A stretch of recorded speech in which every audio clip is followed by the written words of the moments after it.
Hey guys, how you doing? Yeah, it's been a while, as life does. Threw me some curveballs right towards the end of finishing the car, and instead of making videos and stuff, I kind of just got into it, focused, and just hammered and got the car done, really. That was a big help to me. So I thought I'd just throw this quick video together just to go through with you guys what else was done, how the run-in went, how the initial tune went, what the plans are, what some minor changes I've had to done, some of the issues I've had with the setup so far, and yeah, just go through all that, and then just give a quick walk around of the car with the idling. And then if you guys have any questions, obviously you can just comment below and shout out any questions. I'm not going to hide anything from this build. I see no need to, so if there's anything you want to know, then yeah, just hit me up. So without any further delay, let's get into it. Alright, so here she is. Now there's some things I'm going to get straight off the bat because I don't like him and it bugs me every time I post a video, so I'm just going to address it so everyone knows. Alright, the paint on this car is terrible. Alright, it is horrendous. So we got paint missing freaking everywhere on the front bumper, here and there. Alright, and there was an incident with a letterbox, post box, whatever you want to fucking call it, which resulted in that. Alright, so those will get fixed eventually. However, for the time being, the goal of this car is to just make power. So fuck the paint. Once it makes power and I'm happy, then I will deal with the whole paint situation. The rest of the paint is okay, but I do need to go over it and just detail it properly and polish it a bit. Bit of oxidation in the paint here and there. It's not perfect, but again, it'll do for now to get me through power cruise, and then we can worry about prettying it up a little bit more. Right, I guess the bit everyone wants to see is the motor, so let's go.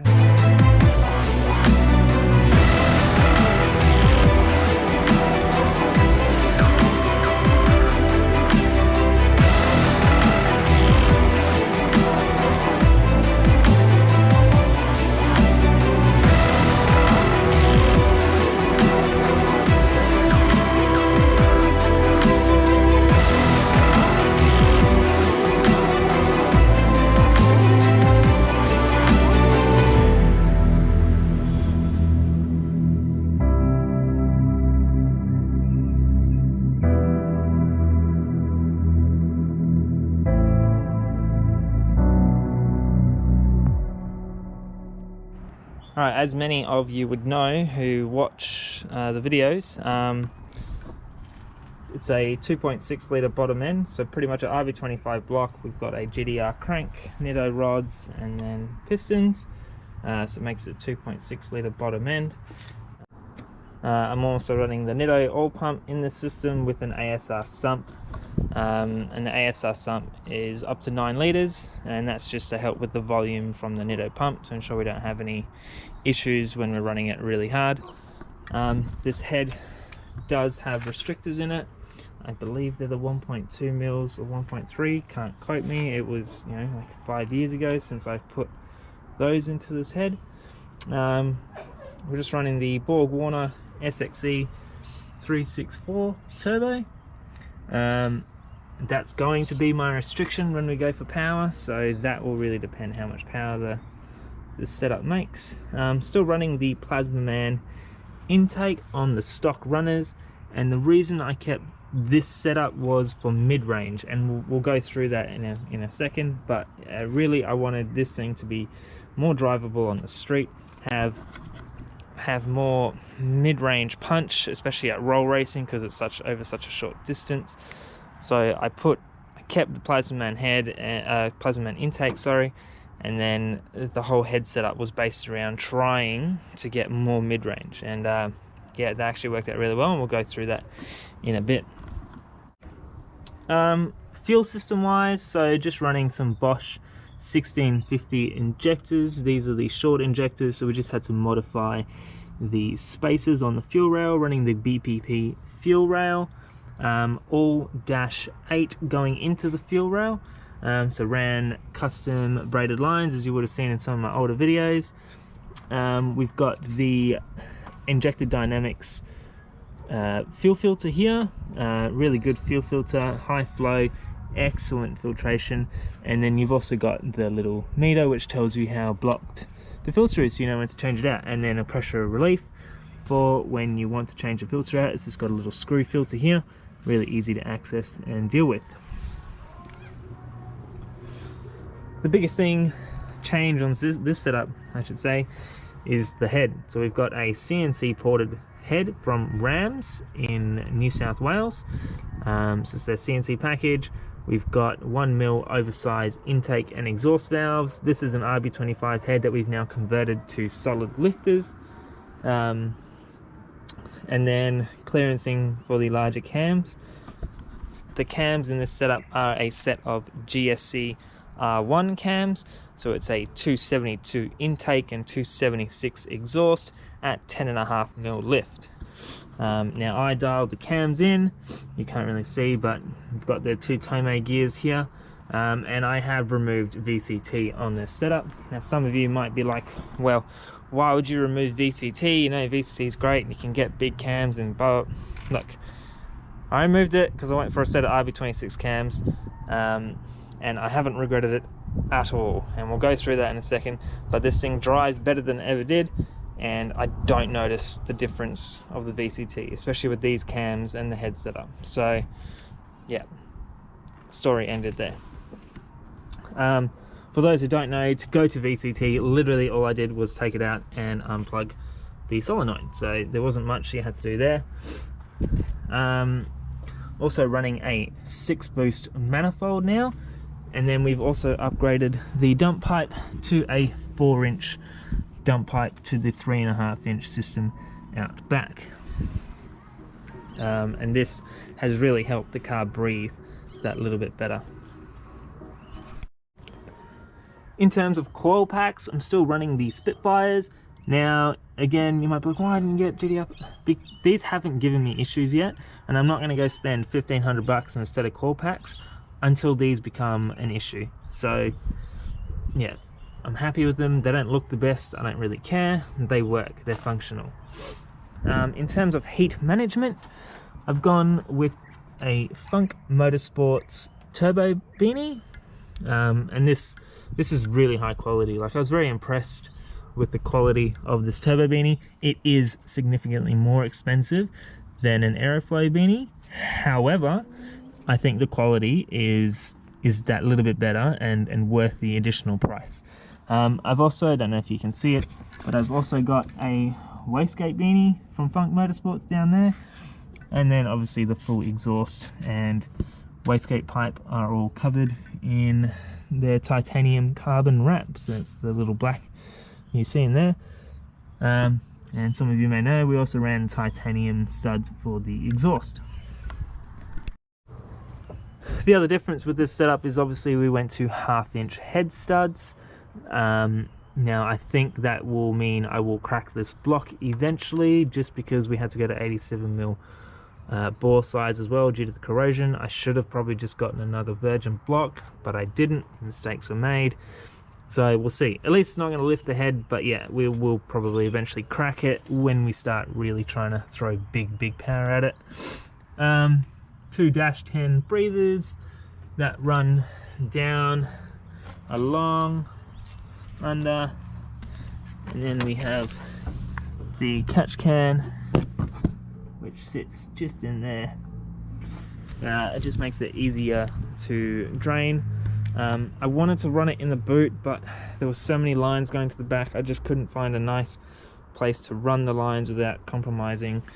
You know, if it was just a race car, it'd be okay, but the fact I drive this on the street, I didn't want to have lines that were exposed. So yeah, other small changes. So obviously we have got the MAC valve, so I had to put a new MAC valve in, but all braided lines through to the wastegate and to the intake. And then through here we've got braided lines for the intake. Now some of you may remember on the old setup I used to have the fuel pressure regulator used to sit right here. We have now moved that down there, and I've got braided return, feed, or return line there, and return to tank. So all my lines have been upgraded to braided lines through to the tank. They run underneath the car. Fuel pressure sensor sits here, and then we've also got oil pressure sensor that sits down there. They're Rife sensors, and I've got a Rife intake temp sensor that now sits in the intake pipe. Now on initial run-in, I had some temperature issues. The car struggled to stay cool. I'm not sure what it was. It could have just been the additional friction within the motor, or an air pocket in the cooling system. However, just to be safe for when I go to roll racing, I ordered myself a Koyo radiator. This is just their drop-in unit, additional capacity, really nothing special. I've still kept the viscous fan, stock cowling, all that sort of stuff. But yeah, since putting that in, I struggle to get the car to open the thermostat, so it clearly works very well. Another thing that was a great success was my thermostat. Some of you may remember sits down there, which keeps my oil cooler in check. So that has honestly really helped with oil temps. This thing will get to oil temp real quick, and it'll sit at 100 degrees. It's fantastic. One of the best things I did for a street car setup that, in winter months, if you're just plodding around, the car doesn't get very hot, especially with this volume of oil. So that was a godsend. So I really recommend, if you're running a street car on ethanol, to get one of those if you have an oil cooler in place, just to help get your temps up to at least 100 degrees so you can burn off the moisture content in the oil. So motor side of things, I can't really think of anything else. Obviously I'm running the PRP trigger kit, which I've had zero issues with. I know some people say, oh, you get dirt in the bottom, blah blah. This thing is driven freaking regularly. I haven't had any issues with this. Power steering, so because we went to the ATI dampener, the power steering we had to just space out, and have had no issues. Also running a 3-rib belt on the 4-rib pulley there. Again, zero issues with power steering. And I do need to fix this. I need to put some heat shielding in front of the power steering reservoir. However, that's where that sits there now. The last thing is the accumulator, so I'll show you that now. So as you remember, we've got this set up down here. So we've got a little Y piece. You've got your accumulator that comes in from the boot. Sorry, you can't see what the radiator is. Accumulator comes in from the boot, feeds the motor, and then this is your oil cooler line. Got a one-way valve here, so the accumulator can't feed the oil cooler and backfeed it. But yeah, so that's where that sits, and that's just to help with any drop in oil pressure. It's to help with cold start, just so you can ensure there's oil pressure before you start the motor, just to add that little bit extra protection. And yeah, okay, so I'll show you the accumulator. All right, so as most of you know, I run an Aftermarket Industries SPR 1000 surge tank. It's got twin Walbro 460s in it. I also run a Walbro 460 pump in the tank. Now, if you're going to do that, have the 460 and two 460s there, you need to make sure that your return line is sufficient, because otherwise you will struggle to reduce your fuel pressure. So make sure you just ensure, if you're going to do it, just make sure your return line is large enough. So yeah, braided feed, braided return, and then I've just got rubber hoses that run to the tank, and then we've got a filter that filters into this. It's just a standard filter, and then we've got the, obviously, the injector dynamics filter up front. My industrial wiring for the pumps, and then in the boot now we've got the accumulator. So I already had issues with this accumulator. So it has this little pressure sensor that then wouldn't, it like fucked up, did some reading, and yeah, apparently there's a shocking, so I've bypassed this, just so this is just an open closed valve now. And yeah, so As you can see, the accumulator has got some pressure in it, and then basically when we go to start, we open the valve, primes the motor, and then we are good to go at that point. Then you have oil pressure before you start, and that really does help reduce wear and tear on the motor, because cold start is where you're going to get a lot of wear because you have no oil pressure on that initial hit. So yeah, in the car, not much has really changed in the car. So we've still got my IC7 dash, which I love, and then I've just done some, so I've got a switch for my exhaust and then a switch for the accumulator. I am getting a new short shifter coming. This is really cool Speedtech one. So when it comes, I'll show you guys. It's like a brand new one. They basically hadn't even finished making like the concept, and I bought one, so that's going to be cool to get that. I guess the one thing I'll talk about before I start it is how it went on the run-in tune. So the run-in tune we just left on gate. We didn't have any boost control, no timing, and a heap of fuel, and it still made 580, ramped up to about 17-18 pounds, but yeah, made 580 at the hub, so that's a really promising result. I'm not too stressed about the overboosting. It's got a 14-pound spring and it's ramping up to 18, 19. I'm not stressed about that because with this turbo, we're going to need to ram as much boost through it to make the power goals that I want, because we are going to run out of turbo. So we'll see how it goes once we start utilizing the boost controller and really trying to funnel some power through it.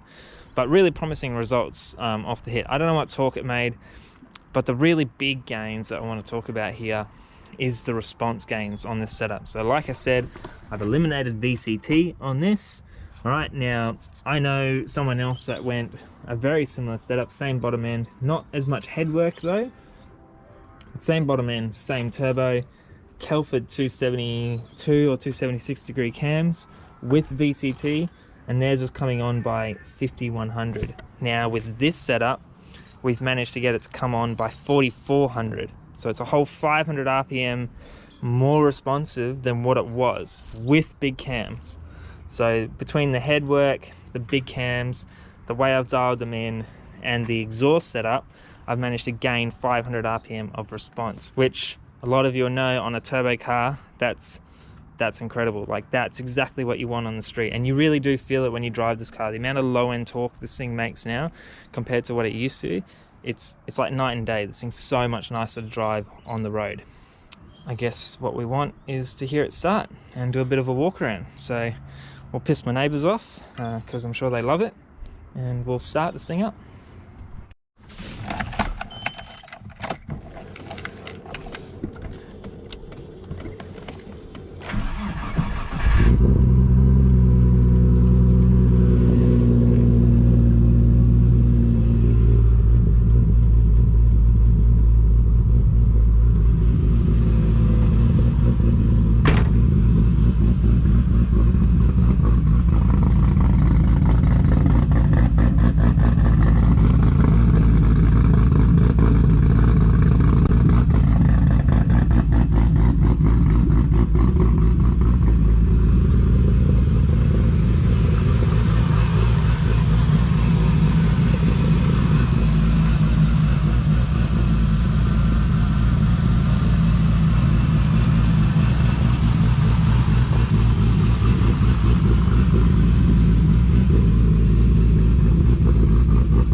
what's going to happen is when it hits 60 degrees, it's going to start idling like a rotary basically, just because what we've done with the timing.